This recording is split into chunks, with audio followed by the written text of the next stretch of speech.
Your ethics make you what you are. Stick to your ethics under all circumstances. A very mesmerizing good morning, my dear children. आज का जो topic है वो एक moral based इसलिए है क्योंकि आपकी डेली लाइफ में इस चीज़ का वो यूज़ कर सकते हो। वैसा आप ऑलरेडी एटीट्यूड में रखते हो, अपने बिहेवियर में रखते हो, लेकिन अपनी लाइफ टाइम में आपको इस वे से ही चलना है कि दूसरों की हेल्प आप कैसे कर सकते हो, उनके साथ आपको कैसे बिहेव करना है। कोई भी सर्कमस्टेंसेस हो, आपको हमेशा मदद के लिए रेडी होना है, चाहे वो कोई भी हो, चाहे वो जानवर हो, चाहे वो इंसान हो। सबकी अपनी एक इम्पॉर्टेंस होती है, इस वजह से आपको हर किसी की मदद हमेशा करते रहना चाहिए। So we'll begin with this only. We must treat others with our ethics and not with their tears. If we wish to be treated with well by others, we must always treat others well. In this way, we can build our society on the pillars of love, cooperation, care, understanding, and harmony. It will help us to remove all the ill feelings of our world. We can make our society a heaven on earth. Our lives will be full of peace and happiness. We will have nice people as friends. तो ये चीज़ें होती हैं अगर आप give and take relation रखते हो। आप किसी की मदद करोगे तो भगवान आपकी हमेशा मदद करेगा। कोई ना कोई एक ज़रिया बन जाता है। जब भी कि आपको ऐसे दिक्कत आए, किसी लाइफ में ऐसी प्रॉब्लम्स आएँ जहाँ पे आपको लगेगा कि आपको मदद की ज़रूरत है, तो कोई इंसान नहीं आता है, उस भगवान के रूप में वो अपने आप ही किसी न किसी को भेज देते हैं। तो अगर आप किसी के बारे में अच्छा सोचेंगे तो भगवान आपके बारे में सोचेंगे। Okay, there is a small story based on that. और उसका एक एंड ऑफ दिस स्टोरी जैसे अभी मैं एक्सप्लेन करूंगी, उसके बाद मैंने छोटा सा एक एनिमेटेड वीडियो भी भेजा है, तो वो भी आप ध्यान से देखिएगा। थोड़ा सा को रिलेट करता है, not exactly what is the story in the book, but उसके साथ को रिलेट करता है। आई होप बच्चों को वो और ज़्यादा इंटरेस्टिंग लगेगी और पूरी जो प्रॉब्लम है, जो नॉलेज है, उस पर्टिकुलर एक शॉर्ट वीडियो से समझ में आएगा। So I want you to watch it till end. Okay, so the story based is once there lived an old man in the village. He was a very pious man, बहुत like ऐसे होते हैं ना कि dedicated और जैसे कहते हैं भगवान को पूरी तरह से मानने वाले, that is pious man. He believed in God, he was the priest of the temple in the village, वो पुजारी थे। He use to go to the forest near the village every morning to collect flowers to offer to God. उन्होंने बहुत अच्छा एक garden भी बना रखा था जहाँ पे उन्होंने फ्लावर्स मेंटेन किए हुए थे बहुत अच्छे, भगवान जी को वो डेली चढ़ाते थे उसकी वजह से। और उसके साथ ही although he had grown a beautiful garden in front of the temple, yet he used to collect the flowers from the forest. He was a simple man. He used to say, this, this garden is God's garden. Why should I pluck flowers from his garden to be offered to him? ये सारा जो बगीचा है वो भगवान जी का ही है, तो मैं यहाँ से फूल तोड़ तोड़ के भगवान जी को चढ़ाने से क्या मतलब है। तो इसलिए वो कभी भी वहाँ से प्लक नहीं करते थे, इंस्टेड वो सारे गार्डन को ही अच्छे से देखभाल करते थे।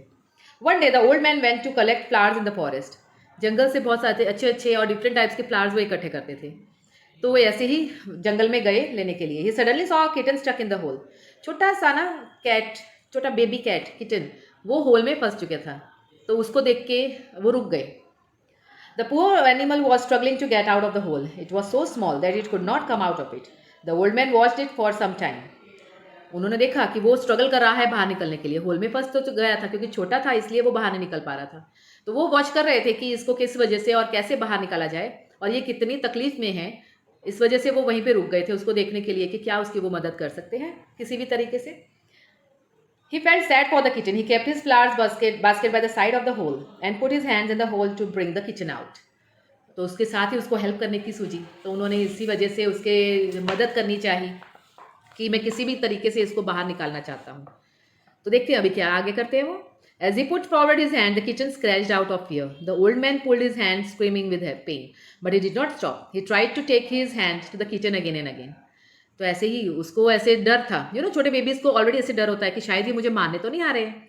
तो जैसे वो होल में से उसको बाहर निकाल रहे थे तो वो किटन उनको स्क्रैच कर रहा था, उनके हाथों में ऐसे लाइक स्क्रैचिंग और ब्लड निकलने जितना उसको हाथ से पेन दे रहा था, क्योंकि वो खुद भी डरा हुआ था। छोटे बेबीज़ होते हैं, अक्सर उनको ऐसे होता है कि कहीं मैं गिर ना जाऊँ, कहीं मुझे चोट ना लग जाए, कहीं कहीं मुझे मार ना दे, तो वो अपनी बचाव के लिए ये सब चीज़ें करते हैं। लेकिन उसको ये नहीं पता था कि ये मुझे ही बचाने के लिए प्रीस्ट आए हैं। Mans and womens like human beings and animals, they both have different aspects. उनके पास नॉलेज उतनी ही है जितनी भगवान ने दी है, लेकिन ह्यूमन बींग्स के पास थोड़ी ज़्यादा है। मैन मेड चीज़ें वो बना पाते हैं, एनिमल्स नहीं।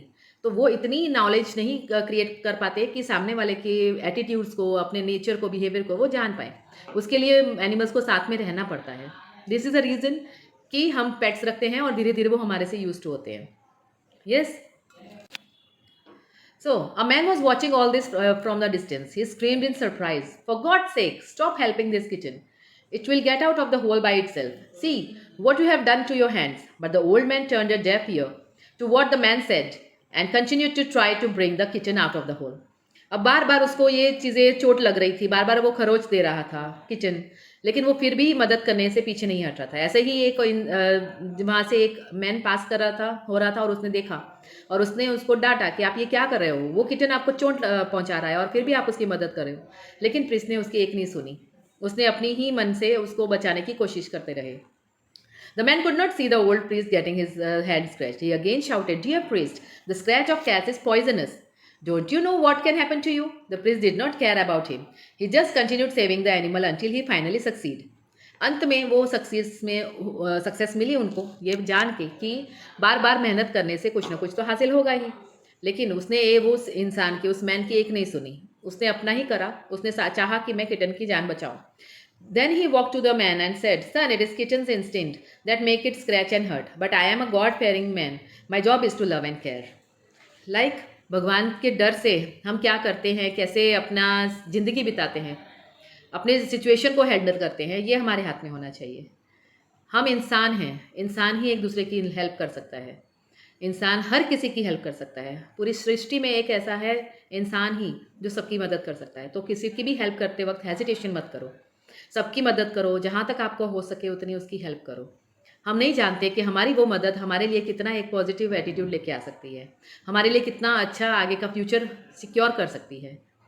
सो I am sending you one more a small animated video also along with this. Okay, so I want you to watch it till end. Good bye. The Man and the Cat. One day, an old man was walking by the road. Suddenly, he saw a cat stuck inside a hole. The cat was very scared and was trying to come out of the hole. So the old man put his hand forward to help the cat. The cat got very scared and out of fear, she scratched the old man's hand. The old man pulled his hand back out of pain. But the old man did not give up. He kept on helping the cat. But the cat kept on scratching his hand. Another man was passing by and he saw all this. He told the old man, "Why are you trying to help the cat when she is hurting you again and again?" On this, the old man said, "I am doing my work and the cat is doing hers. My work is to help the cat and the cat's work is to protect herself." The old man did not give up. He kept on helping the cat again and again. And finally, the cat came out of the hole and she was very happy. The moral of the story is, sometimes we might face difficulties while helping others, but we must help them.